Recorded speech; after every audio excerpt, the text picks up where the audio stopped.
अस्सलाम वालेकुम दोस्तों, मेरा नाम है परवेज़ और आप देख रहे हैं राज गल्फ न्यूज़। दोस्तों, आज की वीडियो में हम कुवैत की कुछ खास और अहम खबरें जो हैं वो आपके साथ शेयर करने वाले हैं। तो अगर आप कुवैत में रहते हैं और कुवैत के हालात से बाखबर रहना चाहते हैं तो इस वीडियो को आप शुरू से लेकर आखिर तक ज़रूर देखें।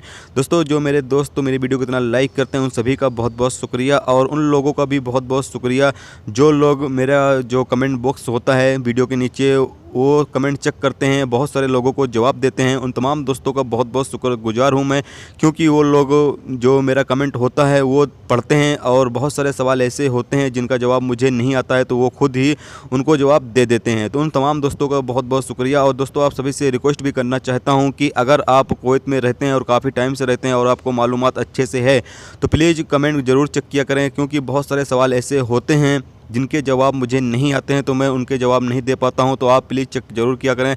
अगर आपको शायद उस सवाल का जवाब आता है, आप कुवैत में रहते हैं, आपको उसका जवाब आता है तो आप उसका जवाब ज़रूर दिया करें। वैसे तो ज़्यादातर कमेंट का मैं जवाब दे देता हूं, और जो सवाल का जवाब मैं नहीं दे पाता हूं उसके बारे में पता करने की कोशिश करता हूं, और पता होता है तो मैं उसका जवाब भी दे देता हूं। तो दोस्तों, आप सभी से रिक्वेस्ट है कि प्लीज़ कमेंट ज़रूर चेक किया करें। अगर आपको मालूम है सवाल का जवाब तो आप कोई भी इंसान सवाल करता है, अगर आपको मालूम है तो उसका सवाल का जवाब ज़रूर दिया करें।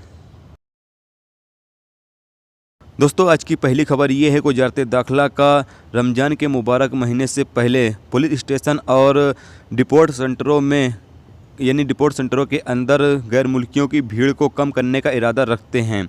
यानी कि दोस्तों, आपको पता चले कि जो डिपोर्ट सेंटर होता है जहां से लोगों को अपने मुल्क भेजा जाता है, यानी कि जिसको पुलिस गिरफ्तार करती है और फिर डिपोर्ट सेंटर में रख देती है जहां से उनको अपने मुल्क भेजा जाता है, वहां पर जो भीड़ है उसको कम करने का इरादा रखती है वज़ारत दाखिला। रमज़ान के मुबारक महीने में यानी कि बहुत सारे लोग ऐसे होंगे जिनको उनके मुल्क भेज दिया जाएगा। और दोस्तों, आपको बताया चलें कि यहाँ पर यह बताया गया है कि बहुत सारे ऐसे लोग हैं जो अपने कपील या अपने कंपनी से भागकर अलग काम करते हैं, अब बाद में वो गिरफ्तार कर लिए जाते हैं। ऐसे लोगों की जो तादाद है वो बहुत ही ज़्यादा हो गई है। वज़ारत दाखिला कोशिश कर रही है कि जो खिलाफ वर्जी करने वाले लोग हैं उनकी तादाद को कम किया जाए। दोस्तों, अगली खबर ये है कि कुवैत वज़ारत दाखिला की नेशनलिटी पासपोर्ट और सफ़र दस्तावेज़ सेक्टर ने कुवैती से शादी करने वाली गैर मुल्की खातून को शहरियत फराहम करने वाले कानून में बदलाव के लिए नेशनल असम्बली की वज़ारत और कमेटी को एक मसौदा कानून पेश किया है। अल जरीदा रिपोर्ट के मुताबिक कानून में कहा गया है कि कुवैती से शादी करने वाली गैर मुल्की खातून को शादी के 18 साल बाद शहरियत फराहम की जाएगी, बशर्त शौहर को इस दौरान के बीच उनके बीच जो ताल्लुकात है उसका सबूत दिखाना होगा उनके शौहर को। यानी कि दोस्तों, आपको पता चलें कि अगर कोई भी गैर मुल्की खातून कुवैती शहरी से शादी करती है तो 18 साल बाद उसको कुवैती शहरियत हासिल हो जाएगी, लेकिन इसके लिए जो कुवैती शहरी होगा उसको अपने बीवी और अपने बीच जो ताल्लुकात हैं उसका सबूत जो है दिखाना होगा। दोस्तों, अगली खबर ये है कि जैसा कि अगर आप कुवैत में रहते हैं और गैर मुल्की हैं तो दोस्तों, आपको पता चलें कि जो आपने मुल्क पैसे भेजते हैं उसके ऊपर 5% का जो टैक्स है वो लगाने का एक मसौदा यानी कि एक कानून नेशनल असम्बली को पेश किया गया है। दोस्तों, आपको पता चले कि इस पर अभी किसी भी तरह का कोई भी फैसला नहीं लिया गया है कि ये लगेगा या नहीं लगेगा, लेकिन इस हवाले से कानून ज़रूर पेश किया गया है कि इसके ऊपर जो कुवैत में रहने वाले गैर मुल्की हैं उनके ऊपर टैक्स लगाया जाए। और दोस्तों, आपको पता चले कि ये काफ़ी टाइम से बात चल रही है, ये बीच बीच में ये सवाल उठते रहता है और इस हवाले से काफ़ी ज़्यादा बहस होती रहती है, लेकिन अभी फ़िलहाल इसके ऊपर से किसी भी तरह कोई भी फैसला नहीं किया गया है कि टैक्स लगेगा या नहीं लगेगा। दोस्तों, आपको यहाँ पर ये बताना चाहते हैं कि सऊदी अरब में भी ये टैक्स जो है 2018 से लगाया गया है, लेकिन दोस्तों सऊदी अरब में किस तरह से लगाया गया है वो हम आपको बताना चाहते हैं। दोस्तों, सऊदी अरब में जो बैंक के जरिए इंसान पैसा भेजता है तो जो पैसा इंसान भेजता है उसके ऊपर किसी भी तरह कोई भी टैक्स नहीं होता है। जो बैंक की फ़ीस होती है 18 रियाल या 20 रियाल जो बैंक की फ़ीस होती है उसके ऊपर टैक्स लिया जाता है।